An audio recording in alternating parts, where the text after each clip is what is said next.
catálogo, é isso? Quer as mudanças sugeridas na ordem de sua importância? Descreva as mudanças necessárias na ordem em que elas vêm para você. Você está me forçando a cometer um ato de traição contra mim mesmo, mas aqui está. Reverta o presente sistema dando às crianças o privilégio de liderar nos seus trabalhos escolares, em vez de seguir regras ortodoxas estabelecidas somente para compartilhar conhecimento abstrato. Deixe os instrutores servirem como estudantes e deixe os estudantes servirem como instrutores. Tanto quanto possível, organize todos os trabalhos das escolas em métodos definidos através dos quais os estudantes possam aprender fazendo e direcione o trabalho da classe de tal forma que todo estudante esteja engajado em alguma forma de trabalho prático, conectado com os problemas diários da vida. As ideias são o começo de todas as realizações humanas. Ensine todos os estudantes como reconhecer ideias práticas que podem ser de grande benefício para ajudá-los a adquirir o que quer que seja que a vida exija deles. Ensine aos estudantes como fazer uma administração efetiva do tempo e, sobretudo, ensine a verdade de que o tempo é o ativo mais valioso disponível para todos os seres humanos e também o mais barato. Ensine ao estudante os motivos básicos pelos quais todas as pessoas são influenciadas e mostre a eles como usar esses motivos para adquirir as necessidades e os luxos da vida. Ensine às crianças o que comer, o quanto comer e qual a relação existente entre uma boa alimentação e um corpo saudável. Ensine às crianças a verdadeira natureza e a função da emoção do sexo e, sobretudo, ensine a eles que o sexo pode ser transmutado em uma força propulsora capaz de levar qualquer um ao topo de suas realizações.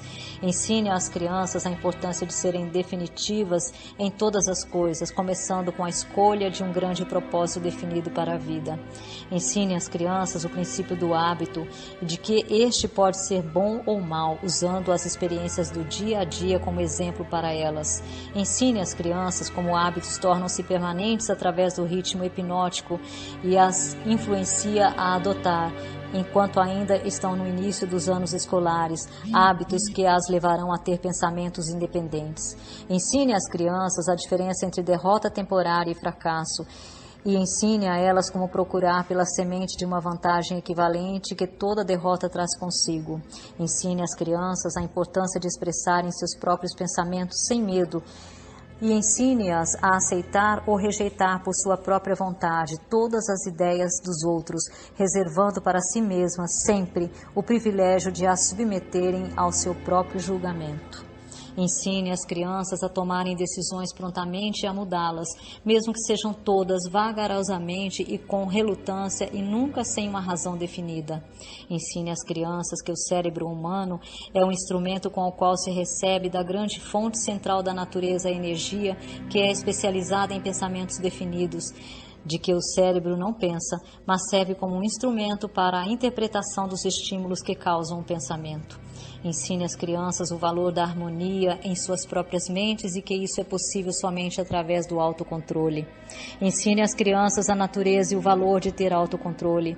Ensine às crianças que existe uma lei de retornos crescentes que pode e deve ser colocada em operação como um hábito, mostrando que se deve sempre prestar mais e melhores serviços do que é esperado delas. Ensine às crianças a verdadeira natureza da regra de ouro e, sobretudo, mostre a elas que, através da operação desse princípio, tudo o que elas fazem para e por outros, elas acabam fazendo para si mesmas. Ensine as crianças a não terem opiniões, a não ser que sejam formadas por fatos ou crenças que possam ser razoavelmente aceitas como verdadeiros fatos.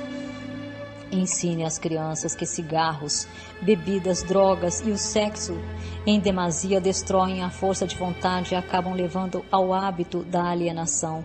Não proíbe esses males, apenas explique para elas. Ensine as crianças sobre o perigo de acreditar em qualquer coisa meramente porque os seus pais, os seus instrutores religiosos ou qualquer outra pessoa tenha dito para fazê-lo. Ensine as crianças a encararem fatos, sejam eles agradáveis ou desagradáveis, sem recorrer a subterfúgios ou sem oferecer-lhes álibis. Ensine as crianças a encorajarem o uso do seu sexto sentido através do qual as ideias apresentam-se em suas mentes de fontes desconhecidas e a examinar tais ideias cuidadosamente. Ensine às crianças a importância da lei da compensação, tal como foi interpretada por Ralph Waldo Emerson, e mostre a elas como essa lei trabalha nos eventos do dia a dia, mesmo nos menores. Ensine às crianças que a definição de propósito, amparada por planos definidos persistentemente e continuamente aplicados, é a forma mais eficaz de oração disponível para os seres humanos. Ensine às crianças que o espaço que elas ocupam no mundo é medido pela qualidade e pela quantidade de serviço útil que elas prestam para o mundo. Ensine às crianças que não existe nenhum problema que não tenha uma solução apropriada e que a solução, na maior parte das vezes, pode ser encontrada nas circunstâncias que criaram o problema. Ensine às crianças que as suas únicas limitações reais são aquelas impostas por si mesmas ou que elas permitem que outros estabeleçam em suas próprias mentes. Ensine a elas que tudo que um homem pode conceber e acreditar, ele pode alcançar. Ensine às crianças que todas as escolas e todos os livros de texto são elementos essenciais que podem ser úteis no desenvolvimento de suas mentes, mas que a única escola de real valor é a grande universidade da vida, onde se tem o privilégio de aprender pela experiência. Ensine as crianças a serem verdadeiras consigo mesmas em todos os momentos e, considerando-se que elas não podem satisfazer a todos, elas devem ter sempre em mente que precisam satisfazer-se a si mesmas. Essa é uma lista imponente, mas me parece óbvio pelo fato de que ela ignora praticamente todas as matérias que agora são ensinadas nas escolas. Essa era a intenção? Sim, você me pediu uma lista de mudanças sugeridas no currículo escolar, as quais beneficiariam as crianças, foi isso que eu lhe dei. Algumas das mudanças que você sugere são tão radicais que chocariam a maior dos educadores de hoje, você não acha? A maioria dos educadores de hoje necessita desse choque. Um bom choque normalmente ajuda o cérebro que se atrofiou pelo hábito. As mudanças que você sugere para as escolas dariam imunidade às crianças contra um hábito da alienação? Sim, esse seria um dos resultados que as mudanças trariam, mas existem outros também. Como essas mudanças sugeridas poderiam ser aplicadas no atual sistema escolar? Você sabe, é claro, que é tão difícil programar uma nova ideia no cérebro de um professor quanto é fazer com que um líder religioso modifique a religião, de tal forma que ela possa ajudar as pessoas a angariar mais da vida. A maneira mais certa e mais rápida para forçar a aplicação dessas ideias práticas no sistema escolar é, primeiro, introduzi-las através de escolas privadas e estabelecer uma exigência para o uso nas escolas públicas, de tal forma que os administradores dessas escolas sintam-se compelidos a empregá-las. Deveriam ser feitas outras mudanças no sistema das escolas? Sim, muitas. Entre outras mudanças necessárias em todos os programas escolares está o acréscimo de um curso completo de treinamento de psicologia de negociação entre as pessoas. Todas as crianças deveriam ser ensinadas na arte da venda e da persuasão, aprendendo meios de diminuir o atrito nas relações humanas através da vida. Toda escola deveria ensinar os princípios de realização individual através dos quais se pode obter uma posição de independência financeira. As classes deveriam ser abolidas também. Elas deveriam ser substituídas pela mesa redonda ou pelo sistema de conferência, tais quais os homens de negócios empregam. Todos os estudantes deveriam receber instruções individuais e serem guiados em conexão com matérias que não podem ser ensinadas apropriadamente em grupos. Toda escola deveria ter um grupo auxiliar de instrutores consistindo de homens de negócios, cientistas, artistas, engenheiros, jornalistas. Cada qual compartilharia com todos os estudantes um conhecimento prático da sua própria profissão, negócio ou ocupação. Essa instrução deveria ser conduzida através do sistema de conferência a fim de economizar o tempo dos instrutores. O que você sugeriu é, com efeito, um sistema auxiliar de instrução que daria a todas as crianças que frequentam as escolas um conhecimento dos assuntos práticos da vida, direto da fonte original. Seria essa a ideia? Você colocou corretamente. Vamos esquecer um pouco o sistema escolar por agora e vamos voltar para as igrejas por um momento. Toda a minha vida ouvi clérigos pregando contra o pecado e advertindo pecadores a ficarem atentos a se arrependerem, pois essa seria a única maneira de serem salvos. Mas nunca ouvi nenhum deles me dizer o que realmente é o pecado. Você me daria alguma luz nessa questão? Pecado é qualquer coisa que alguém faça ou pense e que cause infelicidade para si mesmo ou para os outros. Seres humanos que estão em ótimas condições físicas e em perfeita saúde espiritual deveriam estar em paz consigo mesmos e sempre felizes. Qualquer forma de miséria mental ou física indica a presença do pecado. Nomeie algumas das formas comuns de pecado. Comer em excesso é uma forma de pecado porque leva à perda da saúde e à miséria. O excesso de sexo é um pecado porque quebra a força de vontade da pessoa e a leva para o hábito da alienação. Permitir que a mente seja dominada por pensamentos negativos de inveja, ganância, medo, ódio, intolerância, vaidade, autopiedade ou desencorajamento é uma forma de pecado, porque esses estados mentais levam para o hábito da alienação.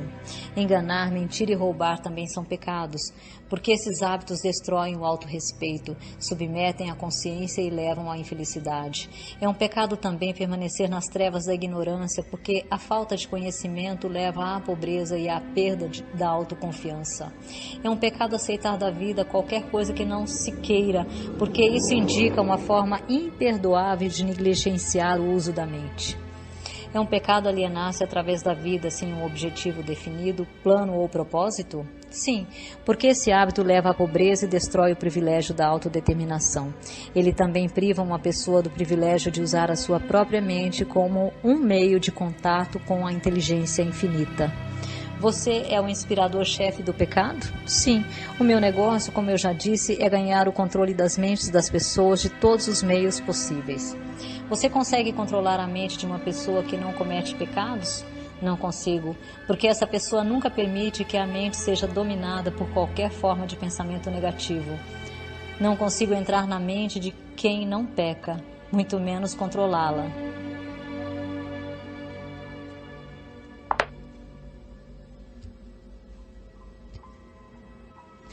Quais são as formas mais comuns e mais destrutivas de todos os pecados? Medo e ignorância. Você não tem mais nada para acrescentar à lista? Nada mais a acrescentar. O que é a fé? É um estado da mente onde se reconhece e se utiliza o poder do pensamento positivo como um meio pelo qual se contata e se chega à fonte central da inteligência universal. Em outras palavras, a fé é a ausência de todas as formas de pensamento negativo? Seria essa a ideia? Sim, essa é outra forma de descrevê-la. Um alienado possui capacidade de usar a fé? Ele pode ter a capacidade de usar, mas não utiliza. Todo mundo tem a força potencial para limpar a sua mente de todos os pensamentos negativos e, dessa forma, utilizar-se do poder da fé. Colocando de outra forma, a fé é a definição de propósito amparada pela crença na obtenção do objetivo desse propósito. Isso está correto? Essa é a ideia, exatamente. Capítulo 10. Autodisciplina. A que tipo de preparação uma pessoa deve se submeter antes de ser capaz de avançar com definição de propósito? A pessoa deve ter domínio sobre si mesma. Este é o segundo dos 7 princípios. A pessoa que não domina a si mesma jamais poderá ser líder de outras. A falta de autodomínio é por si só a forma mais destrutível de indefinição. Por onde uma pessoa deve começar quando ela quer iniciar um controle sobre si mesma? Dominando os 3 apetites responsáveis pela maior parte da falta de autodisciplina das pessoas. Os 3 apetites são o desejo por comida, o desejo pela expressão do sexo e o desejo de expressar opiniões imprecisas. O homem possui outros apetites que ele necessita controlar? Sim, muitos outros, mas esses 3 são os que devem ser conquistados primeiro. Quando o homem torna-se mestre desses 3 desejos, ele desenvolveu autodisciplina o suficiente para conquistar todos aqueles desejos de menor importância. Mas esses desejos são naturais, eles devem ser satisfeitos se a pessoa está saudável e feliz. Tenha certeza de que eles são desejos naturais, mas eles também são perigosos porque as pessoas que não possuem autodomínio possuem uma tendência a se alienarem nesses desejos, tornando-os vícios. O autodomínio contempla um controle suficiente tal que todos os desejos podem ser satisfeitos de forma a cumprir com as necessidades básicas, alimentando o corpo com o que é necessário e segurando aquilo que é excesso.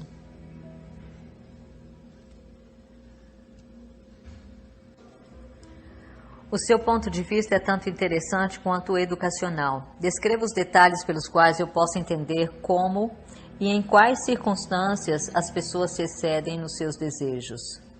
Pegue o desejo por comida, por exemplo. A maioria das pessoas é tão fraca na autodisciplina que enche o estômago com combinações de alimentos altamente ricos que, por sua vez, satisfazem o gosto, mas fazem com que os órgãos da digestão e da eliminação trabalhem em excesso. Eles colocam em seus estômagos tanto quantidade quanto combinações de comidas, as quais a química do corpo somente consegue descartar, convertendo a comida em toxinas venenosas.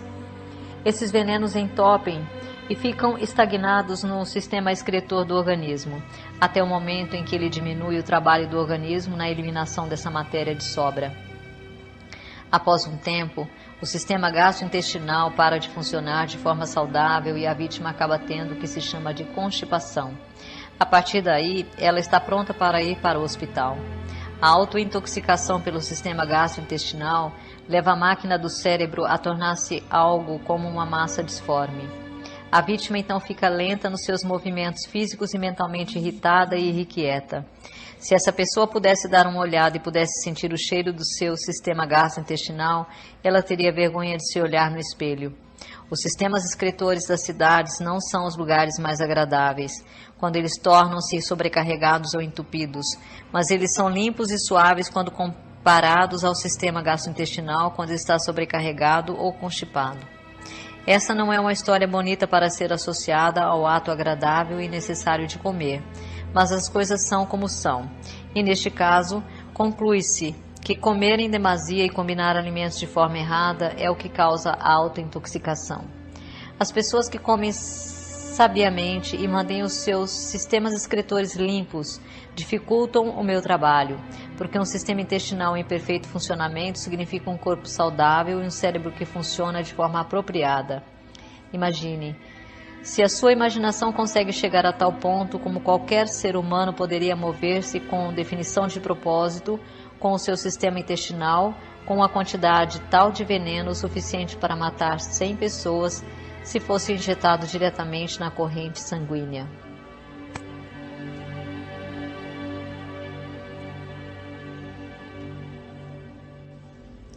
E todo esse problema é o resultado da falta de controle sobre o apetite por comida?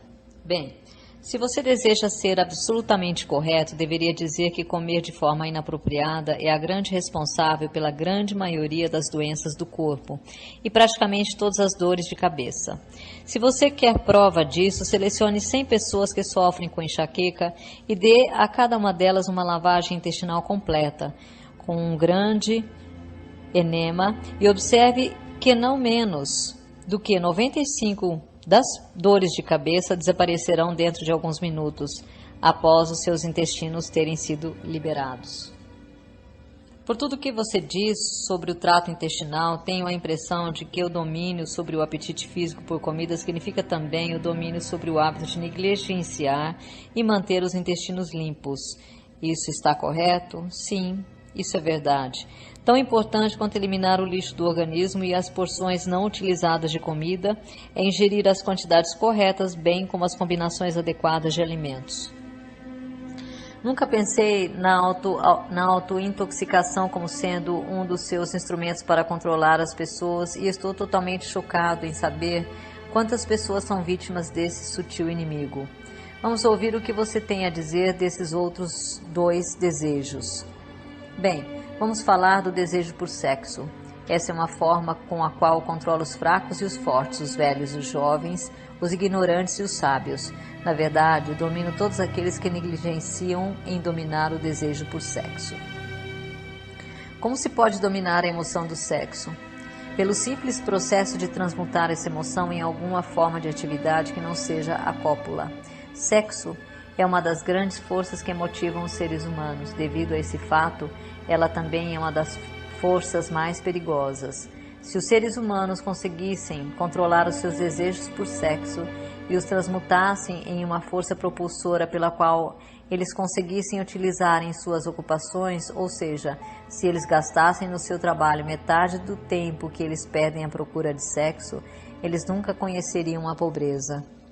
Pelo que estou entendendo, quer dizer que existe uma relação entre sexo e pobreza? Sim, onde o sexo não está sob controle.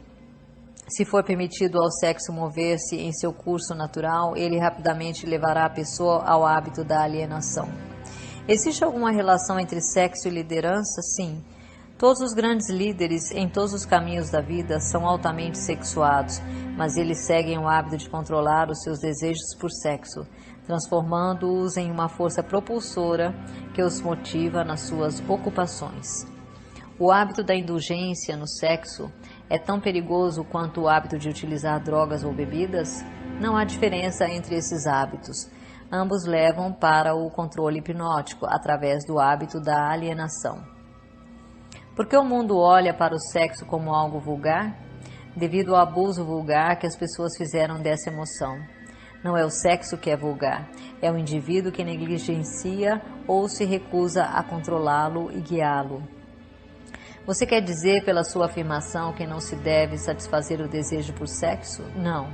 Eu quero dizer que sexo, como todas as outras forças disponíveis para o homem, deve ser entendido, dominado e feito para servir ao homem. O desejo por sexo é tão natural quanto o desejo por comida. Esse desejo não pode ser aniquilado, assim como não se pode parar um rio de fluir. Se a emoção do sexo fosse desligada de seu modo de expressão natural, ela se quebraria em outras formas menos desejáveis, assim como um rio, se represado, procura quebrar e fluir na volta da represa. A pessoa que possui autodisciplina entende a emoção do sexo, a respeita e aprende a controlar e a transmutá-la em atividades construtivas. Quais são os prejuízos decorrentes do desejo excessivo do sexo? A maior parte dos danos é que ele priva a fonte de uma das maiores forças propulsoras do homem e gasta, sem uma compensação adequada, a energia criativa do homem. Ele dissipa a energia necessária pela natureza para manter a saúde física. O sexo é a força terapêutica mais útil da natureza, mas em excesso diminui a energia magnética, que é a fonte de uma personalidade atrativa e agradável. Ele remove o brilho dos olhos e acaba gerando discórdia no tom de voz de uma pessoa. Destrói o entusiasmo, acaba com a ambição e leva inevitavelmente para o hábito da alienação em todos os assuntos. Eu gostaria que você respondesse a minha questão de outra forma, dizendo-me quais os fins benéficos que a emoção do sexo pode trazer, se for dominada e transmutada. O sexo controlado fornece a força magnética que atrai as pessoas uma para a outra. É o fator mais importante de uma personalidade agradável. Ele dá qualidade ao tom de voz e capacita uma pessoa a conseguir, através da voz, incitar um sentimento desejado. Ele serve melhor do que qualquer coisa para dar força motivacional aos desejos de uma pessoa. Ele mantém o sistema nervoso carregado com a energia necessária para dissipar a energia através de todo o corpo, mantendo-o funcionando apropriadamente. Ele afia a imaginação e capacita uma pessoa para criar ideias úteis. Ele fornece agilidade e definição para os movimentos físicos e mentais. Ele fornece à pessoa persistência e perseverança na busca por um objetivo maior na vida. Ele é um grande antídoto para todas as formas de medo. Ele fornece imunidade contra o desencorajamento. Ele fornece resistência física e mental nos momentos em que se passa por alguma forma de fracasso ou revés. Ele fornece as qualidades necessárias para lutar sob quaisquer circunstâncias, aumentando a capacidade de autodefesa. Em resumo, ele faz vencedores e não perdedores. Essas são todas as vantagens que você afirma estarem relacionadas à energia do sexo controlado? Não. Elas são somente alguns dos benefícios mais importantes que ele fornece. Talvez alguns acreditarão que a maior de todas as virtudes do sexo é que ele é o método que a natureza utiliza-se para a perpetuação de toda a vida no planeta. Só isso já deve remover todo e qualquer pensamento que leve a crer que o sexo seja algo vulgar. Pelo que estou entendendo, baseado no que você diz, a emoção do sexo é uma virtude e não uma falha. Ela é uma virtude quando controlada e direcionada para obter fins desejáveis. Ela é uma falha quando negligenciada e quando se permite sair do controle e levar-nos a atos de luxúria. Por que essas verdades não são ensinadas para as crianças através de seus pais e das escolas? Ambos negligenciam isso porque, na verdade, desconhecem a real natureza do sexo. Para a manutenção da saúde do corpo, é tão necessário que se entenda e se use apropriadamente a emoção do sexo quanto é manter o sistema intestinal limpo. Os dois assuntos devem ser ensinados em todas as escolas e em todas as casas onde haja crianças. A maioria dos pais não precisaria de instruções adequadas a respeito das funções e do uso do sexo antes que eles pudessem inteligentemente ensinar às suas crianças? Sim, tanto eles quanto os professores das escolas. Qual seria o grau de importância relativa que você daria para a necessidade de conhecimento apurado sobre o assunto sexo? Está próximo do topo da lista. Há apenas uma coisa de maior importância para os seres humanos, que é pensar com exatidão. Pelo que estou entendendo, você afirma que o conhecimento das reais funções do sexo e a habilidade para pensar com exatidão são as duas coisas de maior importância para o homem? Essa era a minha intenção, para que você entendesse. Pensar com exatidão vem primeiro, porque é a solução para todos os problemas do homem, a resposta para todas as suas orações, a fonte da opulência e de todas as possessões materiais. O pensamento exato é auxiliado pela emoção do sexo, propriamente controlada e direcionada. Isso porque a mesma energia que o homem usa para pensar, ele também usa para o sexo. Ela começa com todos aqueles que desejam ter autodeterminação suficiente para pagar o seu preço. Ninguém consegue estar inteiramente livre, espiritualmente, mentalmente, fisicamente e economicamente, sem aprender a arte do pensamento exato.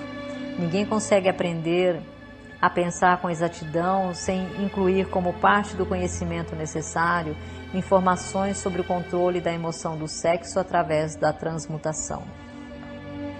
Será uma grande surpresa para muitas pessoas saber que existe uma relação íntima entre o pensamento e a emoção do sexo. Conte-nos agora sobre o terceiro desejo e vamos ver o que isso tem a ver com autodisciplina. O hábito de expressar opiniões imprecisas e desorganizadas é um dos hábitos mais destrutivos. O prejuízo consiste na sua tendência a influenciar as pessoas no ato de adivinhar em vez de procurar pelos fatos, no momento em que elas formam opiniões, criam ideias ou organizam planos. O hábito desenvolve o que eu chamo de uma mente gafanhoto. É aquela mente que pula de uma coisa para outra, mas nunca chega a lugar nenhum. E claro, o descuido na expressão de opiniões que não são baseadas em fatos leva ao hábito da alienação. A partir desse ponto é somente um passo ou dois até que se estejam amarrados pela lei do ritmo hipnótico, que por sua vez automaticamente inibe o pensamento com exatidão. Quais outras desvantagens existem na livre expressão de opiniões? A pessoa que fala demais acaba informando ao mundo todos os seus planos e objetivos e, por sua vez, fornece aos outros a oportunidade de lucrar com suas ideias. Homens sábios mantêm seus planos para si mesmos e evitam expressar opiniões que não tenham sido solicitadas. Isso previne que outros possam apropriar-se de suas ideias, bem como dificulta o acesso de outros aos seus planos, diminuindo assim as interferências desnecessárias. Por que tantas pessoas insistem no hábito de expressar opiniões não solicitadas? Esse hábito, na verdade, inclui em si mesmo um modo de expressar egocentrismo e vaidade. O hábito da autoexpressão é inerente às pessoas. O motivo por trás do hábito é atrair a atenção de outros e impressioná-los favoravelmente. Na verdade, ele possui justamente o efeito contrário. Quando aquele que se convida a falar atrai a atenção, geralmente ele atrai para si condições desfavoráveis. Sim, quais são as outras desvantagens desse hábito? A pessoa que insiste em falar demais raramente tem a oportunidade de aprender ouvindo outros. Mas não é verdade que um orador que possua uma aura magnética normalmente coloca-se no caminho da oportunidade para beneficiar a si mesmo, atraindo a atenção de outros através do poder da sua oratória? Sim, um orador que possua o dom da fala realmente possui um ativo de tremendo valor na habilidade de impressionar as pessoas pelo seu discurso, mas não consegue fazer o melhor uso desse ativo se forçar o seu discurso em pessoas que não solicitaram a sua fala. Nenhuma outra qualidade acrescenta mais à personalidade de uma pessoa do que a habilidade de falar com emoção, força e convicção. Mas um orador jamais deve impor o seu discurso sobre outros sem ter sido convidado a fazê-lo. Há um velho ditado que diz que nada vale mais do que o seu verdadeiro custo. Isso se aplica tanto para a livre expressão de opiniões que não são bem-vindas, quanto para as coisas materiais. E sobre as pessoas que expressam as suas opiniões de forma voluntária através da escrita, elas também sofrem da falta de autodisciplina? Uma das piores pestes presentes na Terra é a pessoa que escreve cartas deliberadamente para pessoas públicas de alta proeminência. Políticos, estrelas do cinema, homens que foram bem-sucedidos nos seus negócios ou até mesmo escritores de livros best-sellers, e ainda pessoas cujos nomes aparecem seguidamente nos jornais. São frequentemente assediados por aqueles que escrevem cartas expressando as suas opiniões dos mais diversos assuntos. Mas escrever cartas não solicitadas é uma forma inofensiva de encontrar o prazer através da autoexpressão, não é? Que tipo de dano uma pessoa pode causar por esse hábito? Hábitos são contagiosos. Todo hábito atrai um conjunto de hábitos relacionados. O hábito de fazer qualquer coisa que seja inútil leva à formação de outros hábitos que também são inúteis, especialmente o hábito da alienação. Mas esses não são todos os perigos associados com o hábito do prazer em escrever opiniões não solicitadas. O hábito cria inimigos e coloca em suas mãos armas perigosas pelas quais podem causar grandes transtornos àqueles que insistem em mantê-los.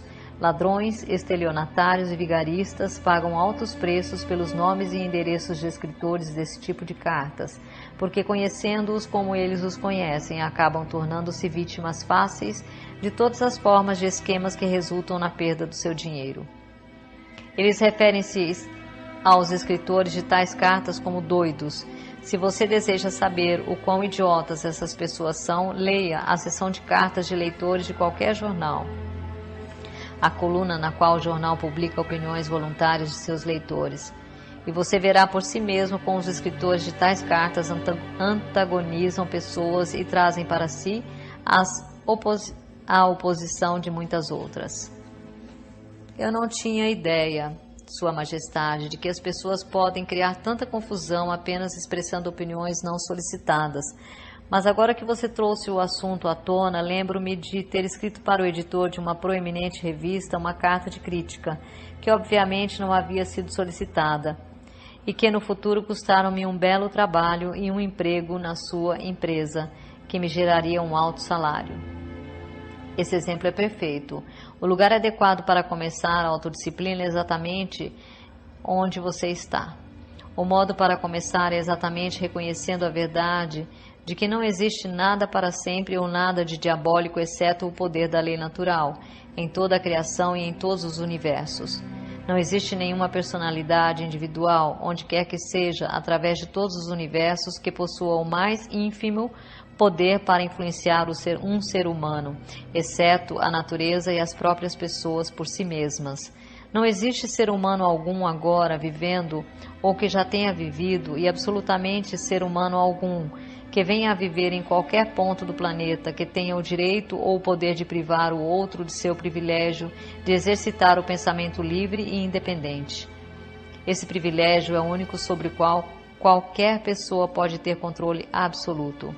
Nenhum ser humano adulto jamais perde o direito da liberdade de pensamento, mas muitos perdem os benefícios desse privilégio, ou por negligenciá-lo, ou porque já foi tirado deles por seus pais ou instrutores, antes mesmo da idade do entendimento.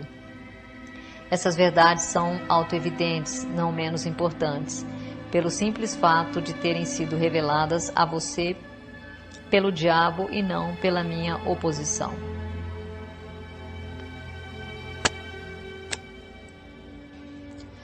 Mas no que as pessoas vão se sustentar no momento de uma emergência quando elas não souberem para onde nem a quem apelar? Deixe que elas se apoiem na única fonte de força disponível para qualquer ser humano.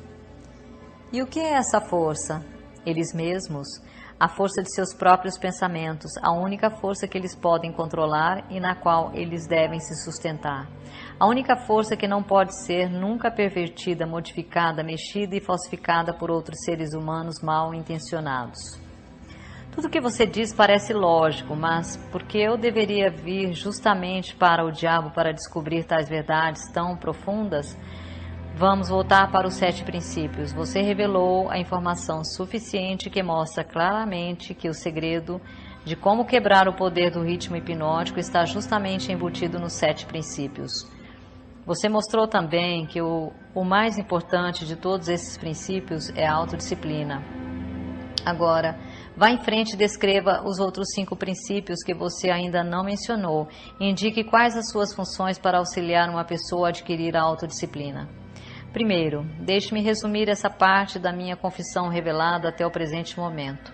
Eu lhe contei francamente que meus 2 instrumentos mais efetivos para dominar os seres humanos são o hábito da alienação e a lei do ritmo hipnótico.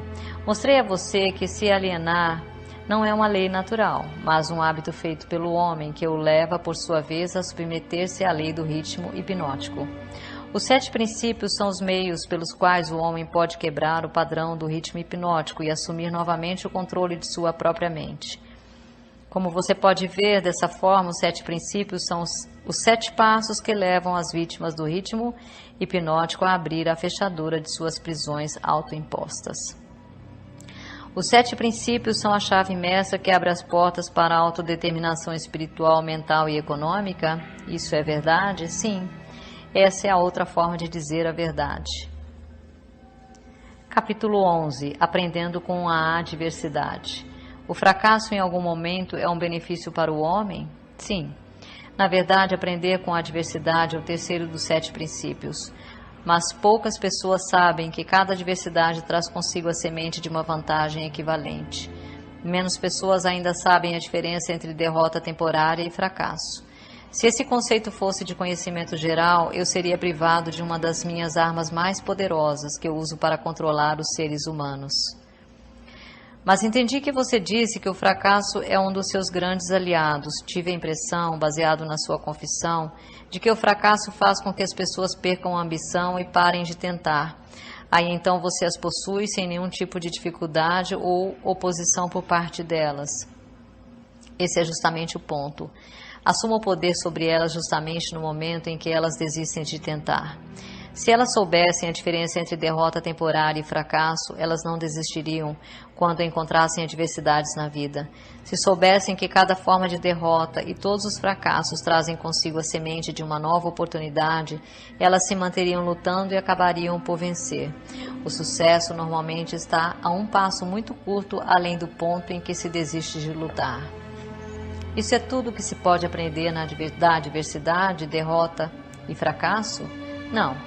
Esse é o mínimo que alguém pode aprender. Detesto dizer isto, mas o fracasso normalmente serve como uma bênção disfarçada, porque ele quebra o padrão do ritmo hipnótico e faz com que a mente se liberte para um novo começo. Agora estamos chegando a algum lugar. Então, você confessou finalmente que mesmo a lei natural do ritmo hipnótico pode ser e normalmente é anulada pela própria natureza. Isso está correto? Não. Essa não é a forma correta e exata de abordar esse assunto. A natureza nunca anula nenhuma de suas leis naturais. A natureza nunca tira a liberdade de pensamento de um ser humano através da lei do ritmo hipnótico. O indivíduo abdica de sua liberdade pelo abuso dessa lei. Se um homem pulasse de uma árvore e fosse morto pelo abrupto impacto de seu corpo com a terra, através da lei da gravidade, você não diria que a natureza o assassinou, diria? Você diria que o homem negligenciou o ato de relacionar-se apropriadamente com a lei da gravidade. Estou começando a entender. A lei do ritmo hipnótico é tanto capaz de ser utilizada pelo lado negativo quanto pelo positivo. Ela pode levar uma pessoa para as profundezas, chegando à escravidão, através da perda do privilégio da liberdade de pensamento, ou ela pode ajudar uma pessoa a alcançar o topo de suas realizações, através do livre uso de seus pensamentos, dependendo da forma como o indivíduo se relaciona com a lei. Isso está correto? Agora você está conseguindo entender. E sobre o fracasso? Uma pessoa não fracassa intencionalmente, pensando deliberadamente em falhar. Ninguém estimula a derrota temporária. Essas são circunstâncias sobre as quais o indivíduo não possui qualquer tipo de controle. Como então pode-se dizer que a natureza não tira a liberdade de pensamento, quando na verdade o fracasso destrói a ambição, a força de vontade e a autoconfiança essencial para se fazer um novo começo? O fracasso é uma circunstância feita pelo homem. Ele nunca é real, até que seja aceito pelo homem como algo permanente. Colocando-se de outra forma, o fracasso é um estado de espírito, por isso é algo que um indivíduo pode controlar até o momento em que ele se nega a exercitar esse privilégio. A natureza não força as pessoas a fracassarem, mas a natureza impõe a sua lei do ritmo hipnótico sobre todas as mentes, e através dessa lei, ela mantém permanentemente todos os pensamentos que dominam suas mentes. Em outras palavras, pensamentos de fracasso são tomados pela lei do ritmo hipnótico e feitos permanentes, se o indivíduo aceita tais circunstâncias como sendo um fracasso permanente. Essa mesma lei, de forma inexorável, também assume e faz com que se tornem permanentes os pensamentos de sucesso. Qual o papel, então, que possui o fracasso em ajudar um indivíduo a quebrar o padrão do ritmo hipnótico após essa lei estar impregnada na mente dessa pessoa? O fracasso traz consigo um clímax, no qual uma pessoa tem o privilégio de limpar a sua mente do medo e fazer um novo começo, seguindo outra direção. O fracasso prova conclusivamente que algo está errado com os objetivos e planos da pessoa, através dos quais os mesmos objetivos e planos são perseguidos. O fracasso é o ponto final do hábito que a pessoa tem seguido, e quando o mesmo é alcançado, ele força a pessoa a deixar esse caminho a seguir por outro, fazendo com que ela crie um novo ritmo para a sua vida. Mas o fracasso faz mais do que isso. Ele dá ao indivíduo uma oportunidade para testar a si mesmo, onde pode aprender o quanto de força de vontade ele possui. O fracasso também força as pessoas a aprenderem muitas verdades que elas nunca descobriram sem ele. O fracasso normalmente leva o indivíduo a entender a força da autodisciplina, sem a qual ninguém poderia voltar atrás após ter sido vítima do ritmo hipnótico. Estude as vidas de todas as pessoas que atingiram resultados fantásticos em qualquer ramo de atividade e observe que o seu sucesso é, em geral, diretamente proporcional às experiências de derrota e fracasso que ele vivenciou antes de ser bem-sucedido. Isso é tudo que você tem a dizer sobre as vantagens do fracasso? Não. Eu recém comecei. Se você quer o real significado da adversidade, do fracasso, da derrota e de todas as outras experiências que quebram os hábitos dos seres humanos e os forçam a formar novos hábitos, observe a natureza em seu trabalho. A natureza usa a doença para quebrar o ritmo físico do corpo, quando a relação entre as células e os órgãos torna-se imprópria. Ela usa crises econômicas para quebrar o ritmo do pensamento em massa, quando um grande número de pessoas relaciona-se impropriamente através de negócios, atividades sociais e políticas. E ela usa o fracasso para quebrar o ritmo do pensamento negativo, quando o indivíduo relaciona-se impropriamente consigo mesmo e com sua própria mente. Observe cuidadosamente e você verá que, em todos os lugares da natureza, sempre há uma lei natural que fornece uma eterna mudança para toda a matéria, toda a energia e todo o poder do pensamento. A única coisa permanente em todos os universos é a mudança. A mudança eterna e inexorável é aquela através da qual cada átomo da matéria e cada unidade de energia possui a oportunidade de relacionar-se apropriadamente com outras unidades de matéria e energia, e cada ser humano tem a oportunidade e o privilégio de relacionar-se apropriadamente com todos os outros seres humanos, independente de quantos erros ele cometa ou quantas vezes e de que maneiras ele possa ser derrotado. Quando o fracasso em massa toma conta de uma nação, tal como a crise econômica mundial de 1929, essa circunstância está em perfeita harmonia com os planos da natureza de quebrar os hábitos dos homens e, por sua vez, fazer florescer novas oportunidades. O que você está dizendo me intriga muito. Pelo que estou entendendo, o ritmo hipnótico tem algo a ver com a forma com que as pessoas se relacionam umas com as outras. Essa coisa evasiva e abstrata, chamada caráter, nada mais é do que uma manifestação da lei do ritmo hipnótico. Por isso, quando se fala em caráter de alguém, seria mais apropriado dizer-se que os seus hábitos de pensamento foram cristalizados em uma personalidade positiva ou negativa através da lei do ritmo hipnótico. Uma pessoa é boa ou ruim devido à fusão dos seus pensamentos com as suas ações através dessa lei. Uma pessoa é presa pela pobreza ou abençoada com a abundância devido às suas aspirações, planos e desejos, ou à falta deles, que por sua vez são feitos permanentes e reais pelo ritmo hipnótico. Isso é tudo que você tem a dizer a respeito da conexão entre o ritmo hipnótico e as relações humanas? Não, eu apenas comecei. Lembre-se de que, enquanto estou falando, estou mencionando a influência do ritmo hipnótico em conexão com todas as relações humanas. As pessoas que são bem-sucedidas nos negócios o são inteiramente devido à forma como se relacionam com os seus sócios e com todos os outros no seu círculo de negócios.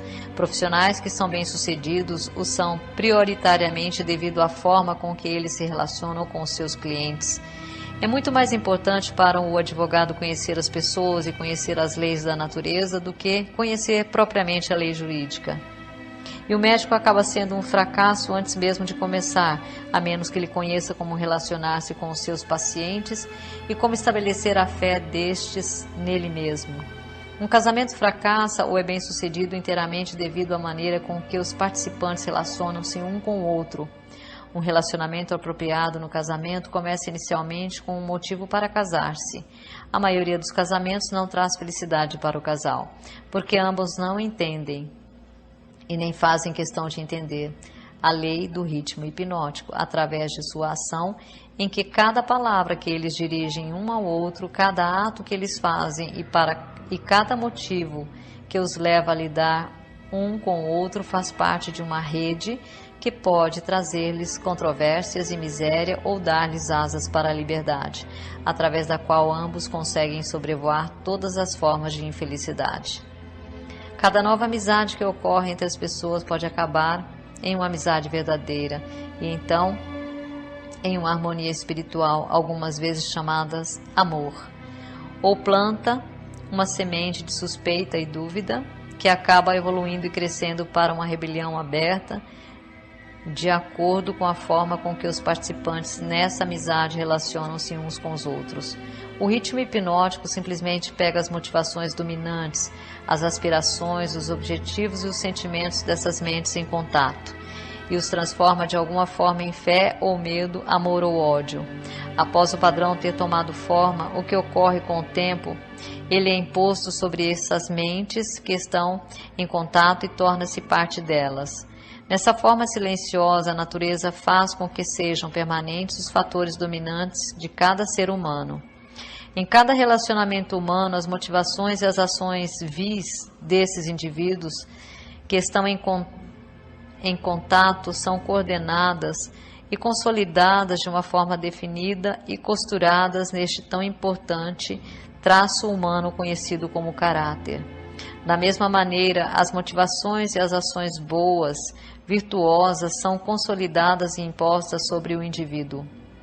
Você pode ver que, por isso, não são somente as ações de uma pessoa, mas também os pensamentos dela que determinam a natureza de todas as relações humanas. Você está entrando em águas profundas. Vamos manter a nossa conversa perto da costa, onde posso segui-lo sem ter medo de afundar. Vá em frente e conte-me como os relacionamentos humanos realmente funcionam em um mundo tão cheio de problemas tal como temos hoje. Este é um pensamento feliz.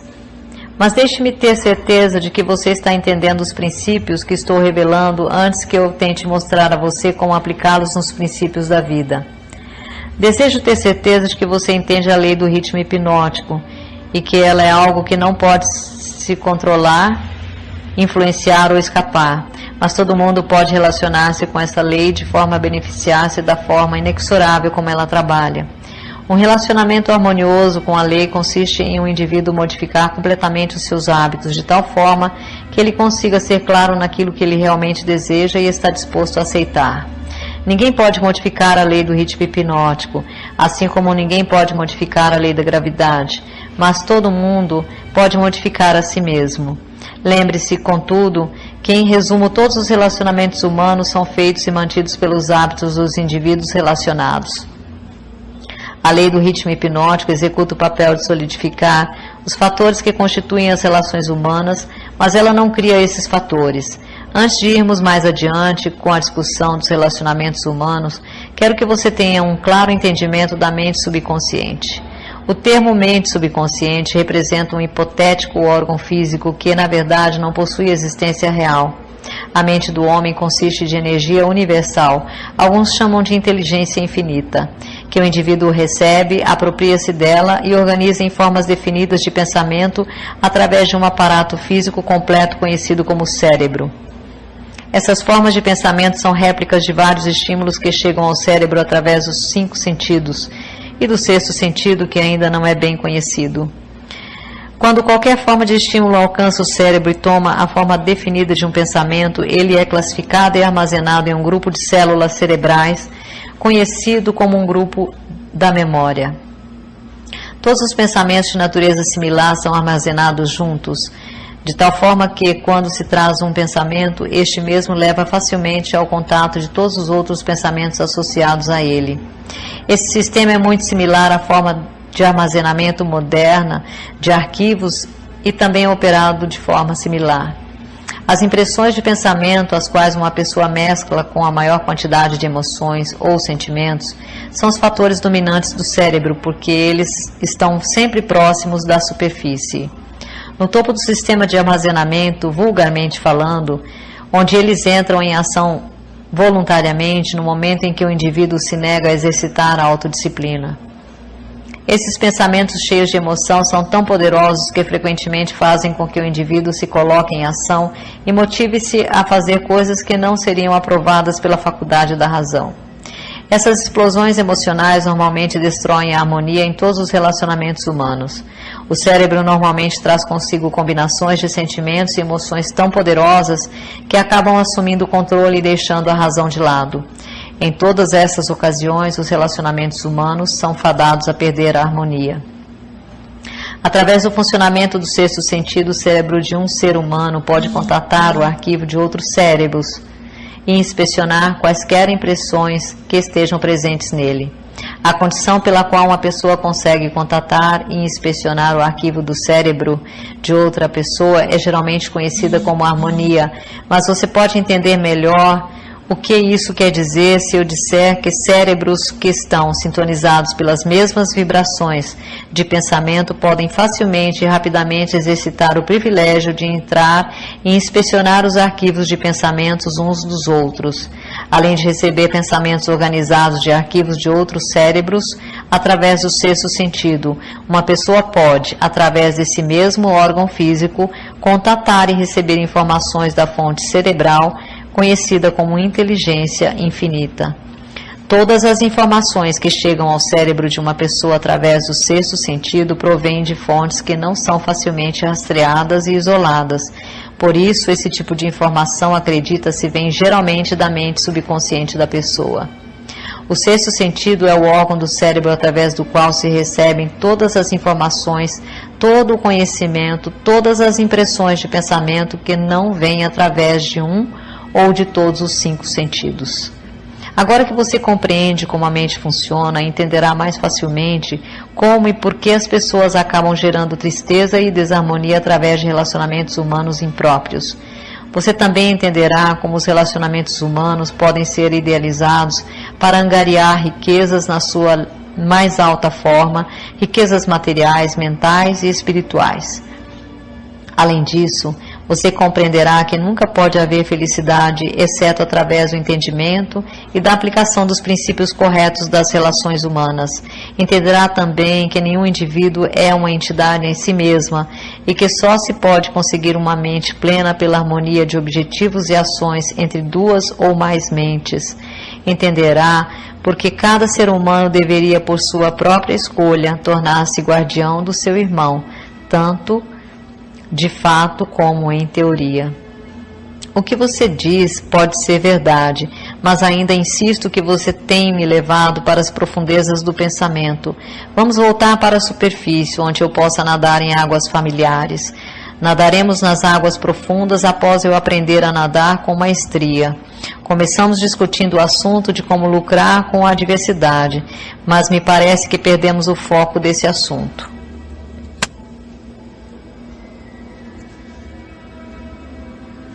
Fizemos um desvio, mas não nos alienamos. O diabo nunca se aliena. O desvio era necessário para que você se preparasse para entender a parte mais importante de toda esta entrevista. Agora estamos prontos para voltar à discussão sobre a adversidade. Visto que a maior parte das adversidades ocorre devido às relações impróprias entre as pessoas, me parece importante que você entenda como as pessoas podem relacionar-se apropriadamente. Naturalmente, levanta-se a questão de o que é uma relação apropriada entre as pessoas. A resposta é que um relacionamento apropriado é aquele que traz a todos que estão ligados a ele ou afetados por ele alguma forma de benefício. O que então é um relacionamento impróprio? Qualquer relacionamento entre pessoas que cause dano ou traga qualquer forma de miséria ou infelicidade para qualquer um dos envolvidos. Como podem relacionamentos impróprios ser corrigidos? Pela mudança da mente da pessoa que está causando o relacionamento impróprio ou pela mudança das pessoas envolvidas no relacionamento. Algumas mentes harmonizam-se naturalmente enquanto outras colidem da mesma forma. Relacionamentos humanos bem-sucedidos e que são feitos para durar como tal devem ser formados de mentes que naturalmente se harmonizem, além de terem interesses comuns como um meio de trazê-los para a harmonia. Quando você fala de líderes de negócio que são bem-sucedidos porque sabem como escolher homens, você pode mais corretamente dizer que eles são bem-sucedidos porque sabem como associar mentes que se harmonizam naturalmente. Saber como escolher pessoas de forma bem-sucedida para qualquer objetivo definido na vida é uma habilidade desenvolvida para reconhecer os tipos de pessoas cujas mentes naturalmente se harmonizam. Por favor, fique focado na adversidade. Se há possíveis benefícios a serem encontrados através da adversidade, nomeie-os. A adversidade livra as pessoas da vaidade e do egocentrismo. Ela desencoraja o egoísmo, provando que nenhum indivíduo pode ser bem-sucedido sem a cooperação de outros. A adversidade forma o indivíduo a testar a sua força mental, física e espiritual. Portanto, ela traz o indivíduo face a face com suas fraquezas e dá a ele a oportunidade de transpô-las. A adversidade força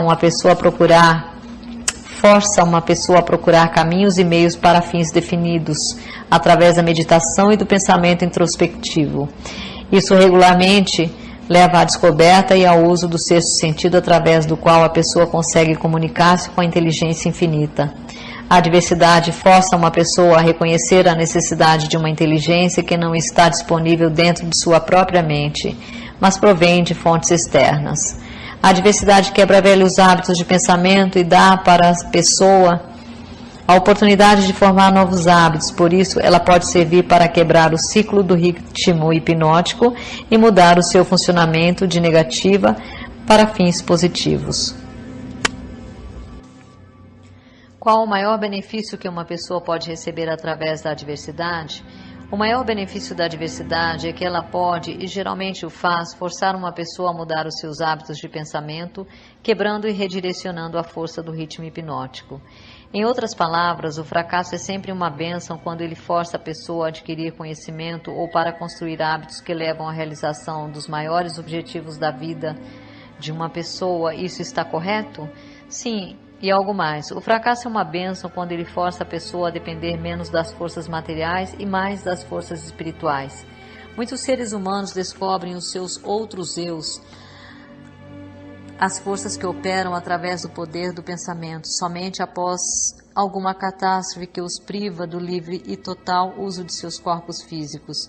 Quando um homem não consegue mais usar as suas mãos e os seus pés, ele geralmente começa a usar o seu cérebro. Assim, coloca-se no caminho de descobrir o poder de